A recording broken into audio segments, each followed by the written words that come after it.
नमस्कार दोस्तों, मैं दिलीप सिंह बिस्ट फिर से स्वागत करते हैं आपका लेट्स टॉक के एक और सेशन में। तो आज हमारे साथ हैं हमारे एक लीडर मास्टर, हमारे diamond master mister Harpreet Singh. Hello sir. कैसे हैं सर आप? बहुत बढ़िया सर। आज हम इनसे कॉन्वर्सेशन करेंगे, जानेंगे इनके बचपन के बारे में, इनके फेवरेट प्रोडक्ट्स के बारे में, कुछ टिप्स जो ये आपके लिए आज लाए होंगे। तो शुरुआत करते हैं हमारे पहले क्वेश्चन के साथ और आशा करूंगा इन सभी सवालों का आप सही अच्छी तरह से आंसर करें।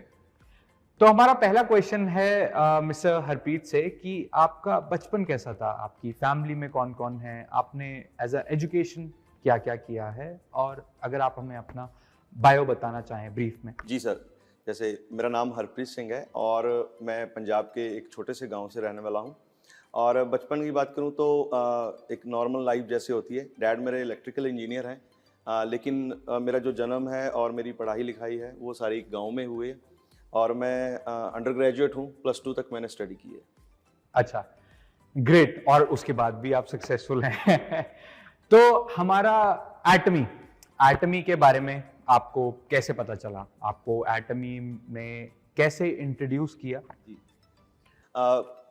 एक्चुअली एजुकेशन के बाद मैंने मेरे डैड जैसे जॉब कर रहे थे तो थोड़ा मेरा पढ़ाई लिखाई में मन कम था। तो उन्होंने मुझे सजेस्ट किया कि अगर एजुकेशन अच्छी नहीं कर पा रहे हो तो जॉब कर सकते हो। तो मैं छोटी एज में ही मैं जॉब में लग गया था, अपने डैड के साथ एज ए हेल्पर मैं फैक्ट्री में लग गया था। लेकिन वहाँ पे मेरा मन नहीं लगा। तो कुछ मंथ काम करने के बाद मुझे नेटवर्क मार्केटिंग इंडस्ट्री के बारे में पता लगा। मेरे एक एक्चुअली अंकल हैं गवर्नमेंट एम्प्लॉय, तो उन्होंने मुझे इस इंडस्ट्री के बारे में बताया। तो उस समय उम्र होगी 21-22 साल। तो उनके साथ कुछ एक्सपीरियंस किए, बहुत कुछ सीखा। एक चीज़ पता लगी कि ये एक ऐसी इंडस्ट्री है जहाँ पर आपकी एजुकेशन मैटर नहीं करती, आप कहाँ से हो ये मैटर नहीं करता, आपकी सोच बड़ी होनी चाहिए और यहाँ पर हर चीज़ पॉसिबल है, आप अचीव कर सकते हो। सो ऐसे कुछ साल निकले, कुछ खट्टे मीठे एक्सपीरियंस भी रहे और 2020 स्टार्टिंग में मुझे एटमी के बारे में पता लगा। जी, ग्रेट। एटमी के बारे में तो आपको पता लगा, बट एटमी में आपने आना क्यों चाहा? देयर आर मल्टीपल कंपनीज, जी। बट एटमी ही क्यों? एटमी क्यों? उसके पीछे भी ये रीज़न है क्योंकि जो 5-7 साल का जो एक्सपीरियंस रहा है नेटवर्क मार्केटिंग का, उसमें जैसे मैंने बताया कि कुछ खट्टे मीठे एक्सपीरियंस रहे। तो उसमें क्योंकि बहुत तरह की अलग-अलग कंपनीज़ हैं, तो स्टार्टिंग में क्या होता है कि हमें नॉलेज नहीं होती कि इस इंडस्ट्री के कौन से प्रिंसिपल हैं, कौन सी चीज़ें लीगल हैं, कौन सी अनएथिकल हैं। तो धीरे-धीरे सीखते एक चीज़ पता लगी कि कुछ जेन्युइन प्रोडक्ट बेस्ड बिज़नेस होना चाहिए।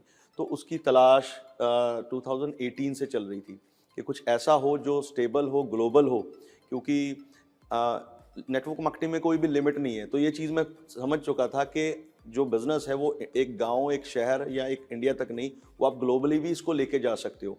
सो एक ग्लोबल कंपनी की तलाश थी। तो एटमी के बारे में जब पता लगा कि ये अभी रिसेंटली 2009 में स्टार्ट हुई है, जस्ट अभी 10 साल ही हुए इसको शुरू हुए।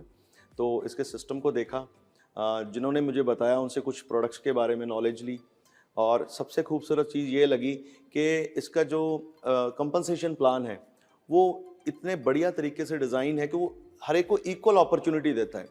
जब मेरा पुराना एक्सपीरियंस था वहाँ क्या था कि जो लीडर्स हैं वो अच्छा अर्न करते हैं, लेकिन जो स्टार्टिंग में कंज्यूमर आते हैं वो ज़्यादा कुछ उसमें बेनिफिट नहीं ले पाते। लेकिन एटमी का जो सिस्टम है इतना खूबसूरत है, ये कंज्यूमर सेंट्रिक फिलॉसफी के ऊपर वर्क करता है। और यहाँ पर हर वो इंसान जो बड़ी सोच लेके अगर उसका कुछ भी एक्सपीरियंस नहीं है तो भी वो यहाँ पर सक्सेसफुल हो सकता है। सो इसका जो पॉलिसी, इसका बिजनेस कंपनसेशन प्लान और प्रोडक्ट की क्वालिटी, ये 3-4 चीज़ें थी जिन्होंने मुझे अट्रैक्ट किया।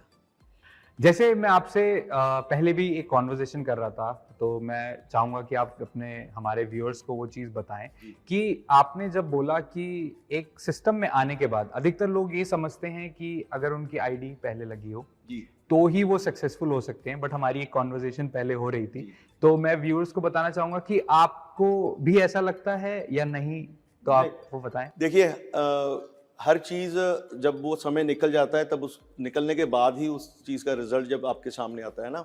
तो स्टार्टिंग में ये माइंड में था कि पहले आईडी लग गया है और प्री लॉन्च में हम बड़ी टीम बिल्ड कर लेंगे, लेकिन आफ्टर लॉन्चिंग वो जितनी पहले ज्वाइनिंग्स लगी थी उनका 99% कोई ख़ास बेनिफिट नहीं हुआ। एक्चुअल में ये एक मिथ है कि हम अगर पहले जुड़ते हैं या हमारे पास अगर ज़्यादा बड़ी टीम है तो ही हम बड़ा कुछ कर सकते हैं। सिर्फ आपको सिस्टम को समझना होगा, सिस्टम को फॉलो करना होगा, देन हर चीज़ पॉसिबल है। और मैं ऑलरेडी पहले भी बोल चुका हूँ कि ये इक्वली डिज़ाइंड है।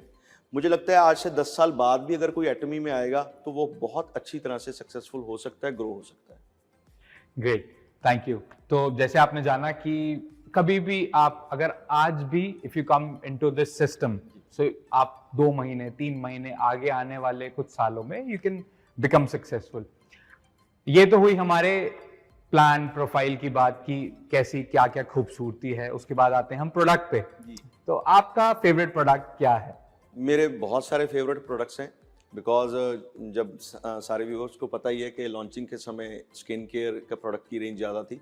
तो स्टार्टिंग में मैंने hydra brightening set, toothpaste, toothbrush and सबसे मार्वलस बिकॉज मेरे थोड़ा सा सन एक्सपोजर की वजह से मेरे ब्लेमिशेस होनी शुरू हो गई थी, तो मैंने एब्सोलूट जो था वो यूज़ करना शुरू कर दिया था 2020 लॉन्चिंग के समय नवंबर में।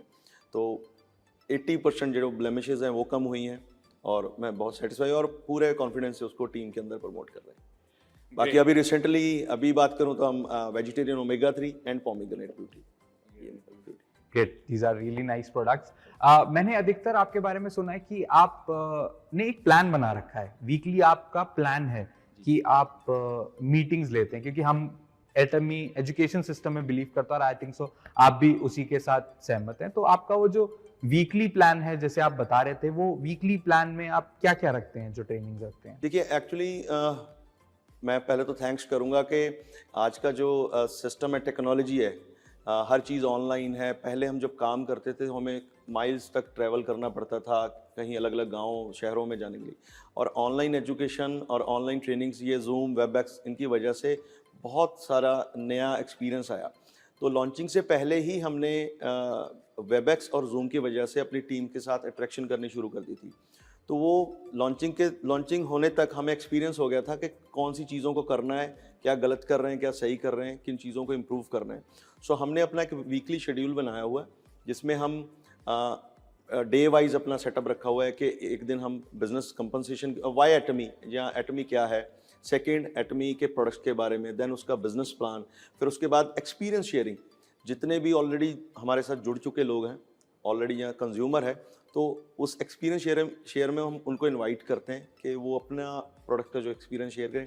देन एक दिन रखते हैं लीडर्स के लिए कि सजेशन, कुछ ऐसी चीज़ें जिनको हम अपनी टीम के अंदर इम्प्लीमेंट करके बाकी सबके लिए अच्छा कर सके कुछ। सो ऐसे हमारे डेज डिज़ाइन होते हैं। ऐसे ही आपने उसे प्लान कर रखा है। एक और, आपने अभी कॉन्वोकेशन अटेंड किया था हमारे अप्रैल के सक्सेस में, आप एबीआर में कॉन्वोकेशन हुआ था आपका। तो एबीआर ने कैसे हेल्प किया, अगर मैं आपसे पूछना चाहूँ तो?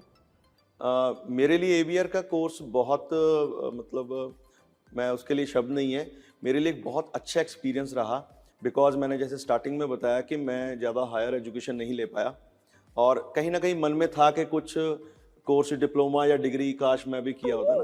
तो और ये जो कन्वोकेशन के जो इवेंट में हमने वो ड्रेस मिली है, हमने कैप्स ऊपर उड़ाई है ना, वो मेरे लिए एक like a dream come true. तो सबसे पहले ये है कि उस कोर्स के अंदर जो वो 3 मंथ का पीरियड था वो कैसे निकला हमें नहीं पता लगा।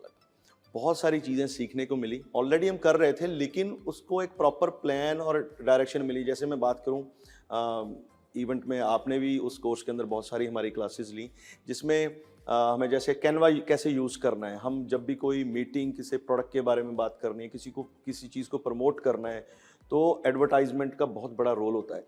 तो हम पहले क्या करते थे, कोई पिक्चर कहीं से उठाई, एडिट किया, तो लेकिन कहीं ना कहीं वो प्रोफेशनल्स नहीं लगती थी। लेकिन एबीआर कोर्स से एक बहुत अच्छी चीज़ सीखने को मिली है कि आप अपनी खुद की जो एडवर्टाइजमेंट करना चाहते हो, प्रमोशन करना चाहते हो, उसको बड़ा प्रोफेशनली कर सकते हो और बहुत इजी, जस्ट अपने एक मोबाइल फ़ोन से। जी, ग्रेट। कुछ टिप्स हमारे यंगस्टर्स को, आप एक हमारे यंगस्टर्स लाइन ऑफ एमएलएम से आते हैं, तो क्या आप कुछ टिप्स देना चाहेंगे यंगस्टर्स को कि क्यों यंगस्टर्स आए इस बिजनेस में? क्योंकि अभी भी यंगस्टर्स ज़्यादा नहीं जुड़ना चाहते एमएलएम से, तो कुछ टिप्स और हमारे और व्यूअर्स को कुछ ऐसी टिप्स जो हमारे एटमी फैमिली में अभी हैं, उनको कुछ टिप्स की कैसे वो अपना बिजनेस और ग्रो कर सकते हैं जैसे आपने किया?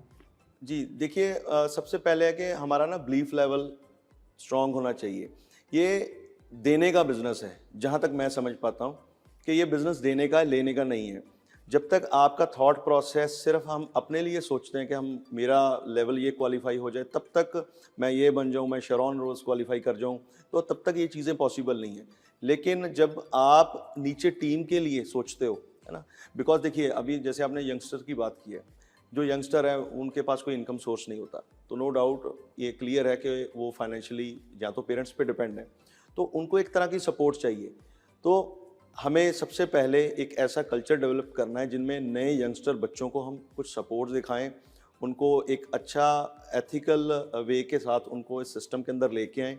देखिए मैं देखता हूँ बहुत सारे लीडर्स जो हैं स्टार्टिंग में ही बोलते हैं कि फुल टाइम या जॉब क्विट करो या स्टडी, है ना? सो हमें ऐसा नहीं करना चाहिए। ड्यूरिंग जॉब पार्ट टाइम भी इसमें बहुत बड़ा बिजनेस किया जा सकता है। सिर्फ ये है कि सबसे जो बड़ी चीज़ है वो है सोचना। एक्चुअल में हम बड़ा सोचने में डरते हैं। हम खुद ही अपने माइंड में ये चीज़ें बिठा लेते हैं, ये बच्चा है ये क्या करेगा, या ये खुद इसका फाइनेंशियल कंडीशन कम है ये क्या करेगा। ऐसा नहीं है, आप जितना बड़ा सोचोगे उतना हो सकता है। एक लाइन नेटवर्क मार्केटिंग में कही जाती है कि थॉट बिकम थिंग्स। जो आप सोचते हो वो होता है। अगर आप छोटा सोचोगे तो छोटा होगा, अगर आप बड़ा सोचते हो तो बड़ा होगा। अगर आप सोचते हो कि आप यंगस्टर के लिए कुछ करना चाहते हो तो ऑटोमेटिकली वो चीज़ें जो है आपके लिए डिज़ाइन हो जाती हैं। Great, thank you so much. एक जाते जाते एक और सवाल मेरे दिमाग में आया है। एक हम लोग अधिकतर बोलते हैं costing of products. So costing company एक लेवल से डिफाइन करती है फॉर मेंबर्स, बट आपको क्या हमारे अधिकतर प्रोडक्ट्स में लगा इनटू द मार्केट डिफरेंशिएशन, क्या हमारी कॉस्ट कुछ ऐसी है? आप उसके बारे में if you want to say something to our viewers. नहीं, मैं क्लियरली बोलूँगा मुझे ऐसा कुछ भी नहीं लगा, बिकॉज़ क्योंकि थोड़ा-सा पास्ट एक्सपीरियंस था। एक चीज़ समझ आ चुकी है कि क्वालिटी और क्वांटिटी में फ़र्क है। तो यहाँ पे क्वालिटी है, तो जो चीज़ महँगी, एक्चुअली वो महँगी नहीं होती, वो कीमती है। उसके अंदर वो चीज़ें, वो इंग्रीडिएंट्स, उसके रिज़ल्ट्स हैं। मान लीजिए कोई भी प्रोडक्ट है बाज़ार में वो 500 का भी मिल रहा है, लेकिन जो 2000 का है ना, उनका कोई कंपैरिज़न नहीं है। हमें ये बात समझनी पड़ेगी।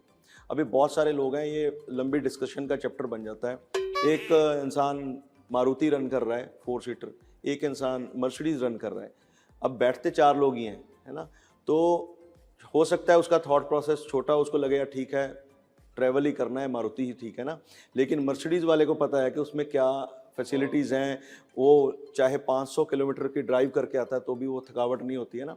तो बहुत सारी चीज़, ये क्वालिटी और क्वांटिटी वाला मैटर है, इसमें मुझे लगता है ज़्यादा बहस करने का कोई फ़ायदा नहीं होता।